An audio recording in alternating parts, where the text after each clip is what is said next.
1919년 2월 27일 밤, 경성의 한 인쇄소에서 사람들이 문을 걸어 잠근 채 밤늦도록 윤전기를 돌리고 있었습니다. 찍혀 나오고 있던 것은 며칠 뒤 조선 전체를 뒤흔들게 될 종이 3.1 독립선언서였습니다. 그런데 그때 갑자기 인쇄소 문이 열리고 한 남자가 들어섭니다. 독립운동가를 잡는 것이 직업인 사람, 종로경찰서 고등계 형사였습니다. 그는 인쇄된 독립선언서를 들고 내용을 확인합니다. 잠시 뒤 그 종이를 내려놓았습니다. 그리고 아무 말 없이 돌아갔습니다. 왜였을까요? 1919년 2월 경성. 고종 황제의 장례를 앞두고 물밑에서는 거대한 일이 준비되고 있었습니다. 민족 대표들의 이름으로 독립을 선언하고 그 글을 온 나라에 뿌린다는 계획. 거사일은 3월 1일이었습니다. 그 선언서의 인쇄를 맡은 곳이 천도교가 운영하는 인쇄소 보성사였습니다. 2월 27일 밤, 불 꺼진 수송동 골목에서 보성사만 기계 소리를 내고 있었습니다. 다음 날부터 이 선언서는 서울과 지방 곳곳으로 전달될 예정이었습니다. 그날 밤 안에 2만 1천 장을 찍어내야 했습니다. 그런데 듣지 말아야 할 사람이 그 기계 소리를 들었고, 읽지 말아야 할 사람이 독립선언서를 읽고 만 겁니다. 그 순간 적어도 서울에서 준비되고 있던 거사는 이 남자의 다음 행동에 달려 있었습니다. 그가 호루라기 한 번만 불면 경찰이 들이닥칠 수 있었습니다. 독립선언서는 압수되고 사람들은 줄줄이 잡혀갈 수 있었습니다. 거사를 불과 이틀 앞둔 밤이었습니다. 한참의 정적. 그는 종이를 내려놓았고 아무 말 없이 어둠 속으로 돌아나갔습니다. 그의 이름은 신철. 기록에 따라 신승이라는 이름으로도 남아 있습니다. 종로경찰서 고등계 형사, 경력 10년의 베테랑이었습니다. 독립운동을 감시하던 바로 그 형사의 손에 독립선언서가 들어간 겁니다. 어쩌면 형사 생활에서 가장 큰 공을 세울 기회였는지도 모릅니다. 그런 사람이 왜 눈앞에서 독립선언서를 보고도 입을 다물었을까요? 여기서 아주 유명한 이야기가 하나 등장합니다. 돈입니다. 오랫동안 이런 이야기가 전해졌습니다. 독립선언서 인쇄가 발각되자 천도교 측에서 신철에게 5천 원을 건넸고 신철은 그 돈을 받은 뒤 모른 척 돌아갔다. 당시 고등계 형사 5년치 봉급에 이를 만큼 엄청난 돈입니다. 그래서 그의 행동은 오랫동안 이렇게 설명되어 왔습니다. 돈을 받은 형사가 눈 감아줬다.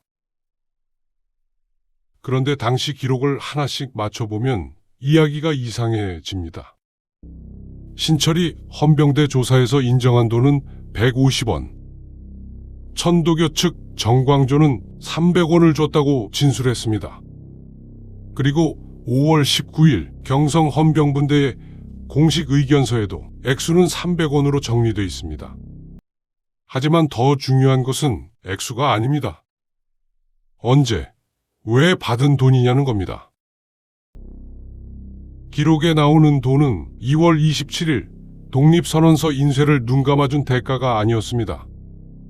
3.1운동이 시작된 뒤인 3월과 4월에 향후 천도교를 감시하면서 불리한 보고를 하지 않는 조건으로 받은 돈이었습니다. 그렇다면 2월 27일 밤 신철이 입을 다문 것과 이 돈은 적어도 기록상 연결되지 않습니다. 여기서 의문이 생깁니다. 그렇다면 오늘날까지 너무도 유명하게 전해진 신철에게 5천 원을 주고 무마했다는 이야기는 도대체 어디에서 나온 것일까요? 현재까지 확인된 자료 가운데 신철 5천원 설이 가장 먼저 등장하는 것은 총독부 기관지인 매일신보 1919년 5월 22일자 기사입니다. 신문은 신철이 천도교에서 5천원을 받고 3.1운동 음모를 눈감아줬는데 그걸 경성 헌병분대가 알아내 체포했다고 보도했습니다. 그런데 이상합니다. 3부에서 확인했지만 불과 사흘 전 바로 그 경성 헌병분대의 공식 기록에는 5천원이 아니라 300원이라고 적혀 있었습니다. 더구나 날짜도 명목도 달랐습니다. 그렇다면 매일신보의 5천원은 어디에서 나온 것일까요? 기사 본문을 자세히 보면 뜻밖의 표현이 하나 나옵니다. 이 사실의 진상은 아직 자세히 알 수는 없으나 그리고 이어지는 말, 소문을 듣건대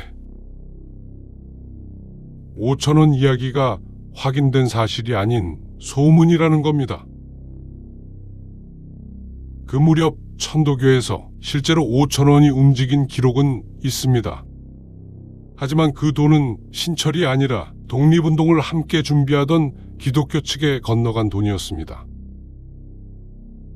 이 두 개의 5천원 이야기가 서로 관련이 있었는지는 알 수 없습니다.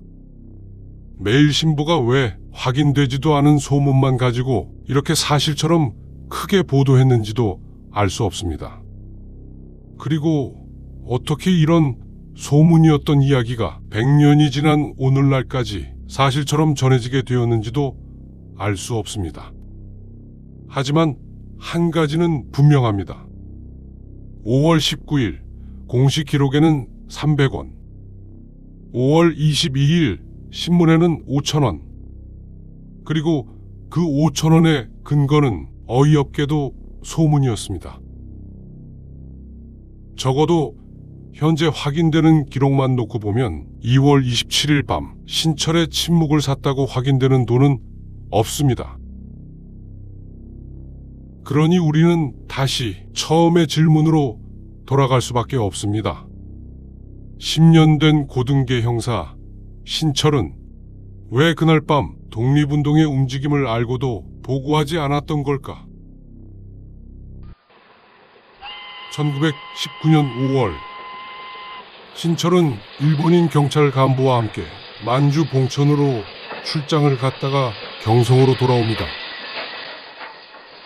5월 14일 밤 기차가 남대문역에 도착합니다. 하지만 승강장에는 일본 헌병대가 그를 기다리고 있었습니다.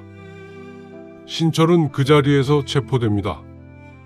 그리고 체포된 지 며칠 지나지 않아 죽습니다. 나이 40이었습니다. 오랫동안 알려진 이야기는 그가 스스로 목숨을 끊었다는 것이었습니다.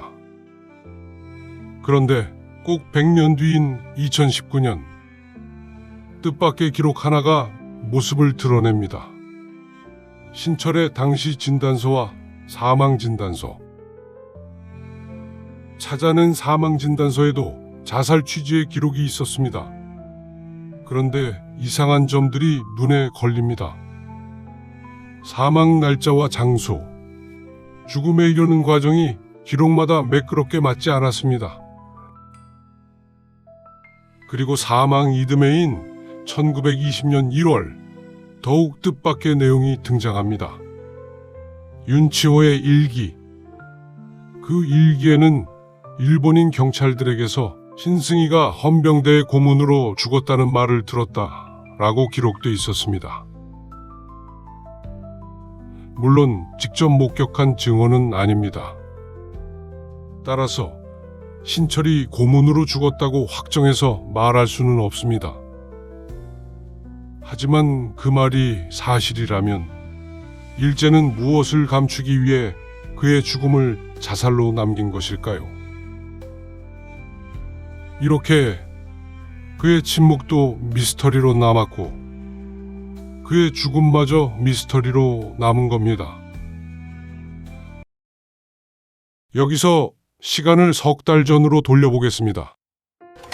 다시 1919년 2월 27일. 형사가 어둠 속으로 사라진 그 밤, 보성사의 기계는 다시 돌기 시작했습니다. 독립선언서 21,000장은 밤사이 완성됐고 사람들의 품에 숨어 전국으로 흩어졌습니다. 1919년 3월 1일 오후, 탑골공원에서 만세 소리가 우렁차게 울렸습니다. 곧 평양과 진남포, 안주를 비롯해 전국 곳곳으로 퍼져갑니다. 거리에는 태극기가 등장했고 사람들은 목 놓아 대한독립만세를 외쳤습니다. 그 함성이 터지기까지 얼마나 많은 사람의 용기가 쌓였는지 우리는 압니다. 다만 그 용기들 틈에 형사 한 사람의 침묵도 끼어 있었다는 것은 잘 알지 못합니다. 그의 침묵이 만세 소리에 얼마나 기여했는지 저울에 달 수는 없습니다. 그러나 이것 하나는 분명합니다.